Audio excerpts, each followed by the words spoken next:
people spend a substantial part of their lives at work, and the quality of their workplace experience inevitably affects the quality of their lives. Now, a single instance of a negative influence in the workplace can lead to a huge effect on an organization.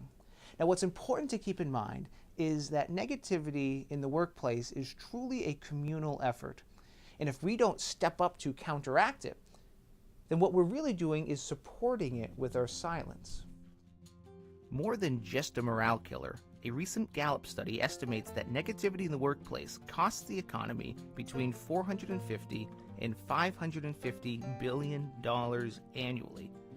Negativity influences how people work together. When attitudes aren't in alignment, stresses can occur that lead to resentment and hostility, whether through gossip, lack of empathy, lack of understanding, or lack of communication. Negativity influences a worker's attitude, giving workers a just-a-job attitude where they only do just enough to keep their job rather than offering energy and innovation to move an organization forward. Negativity influences attendance. When the workplace isn't a positive place to be, workers look for an escape, whether through genuine stress-induced illness or through inappropriately used sick days.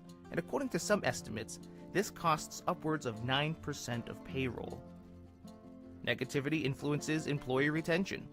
When the workplace is a source of negativity, team members will look for opportunities to jump ship, costing an organization lost productivity and revenue as new employees are recruited, rehired, and retrained.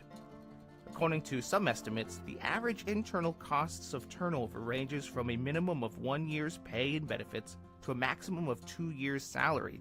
Other research indicates that total turnover costs can reach as high as 150% of an employee's base salary. Because negativity has such a far-reaching effect on our attitudes, but also on the bottom line, it follows that taking positive preventative action is a must. The environment and mindset that we have at work can impact our relations outside of work as well by influencing our behaviors and attitudes among personal relationships, whether they be family or friends. It's been said that people tend to rise or fall according to the sum total of their social circle, meaning if you spend a significant amount of time with a certain quality of social connections, whether they be positive, negative, or neutral, their influence will be seen in your own attitude, behavior, skills, and ambitions.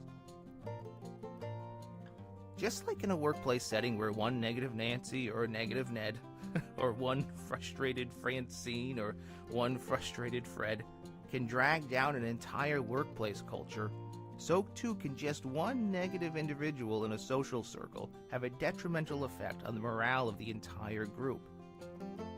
Negativity among friends and family can present itself in subtle ways. It can appear as allowing destructive behavior to go unchecked, but it's disguised as wanting to be nice or not wanting to rock the boat or risk offending. It can come as complacency and stagnation, holding each other back out of fear of change.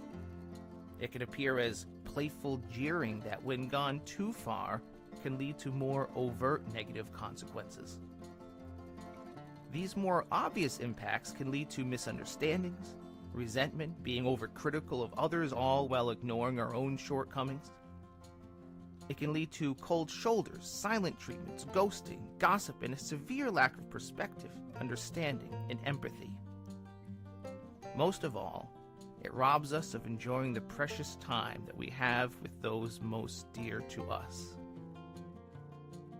Because negativity has such a far-reaching effect, not only on ourselves, but also with the people within our sphere of influence, it follows that taking positive preventative action is a must. These negative influences have just as much damaging impacts on our health. Stress-induced illness is a real thing and can lead to a weakened immune system, a decrease in pain tolerance, and an increased risk for heart disease. While those are the extreme consequences caused by negativity, some of the less severe effects include anxiety and depression, which alone can lead to further negative consequences in all areas of life, compounded by a poor attitude, decreased confidence, and lowered ambition. Another condition caused by negativity that doesn't get talked about as much is something called stress cardiomyopathy. a condition with similar symptoms to a heart attack and which results in your heart not working as well as it should.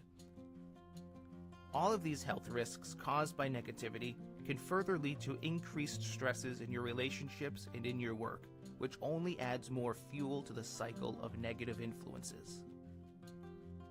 The effects of negativity can be far-reaching in your work, in your relationships, and in your health.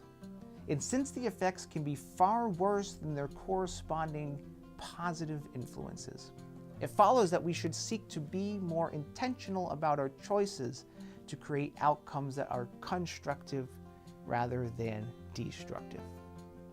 In the next video, we'll explore what it means to be a positivity leader and discuss the skills that you'll gain by thinking, being, and staying positive.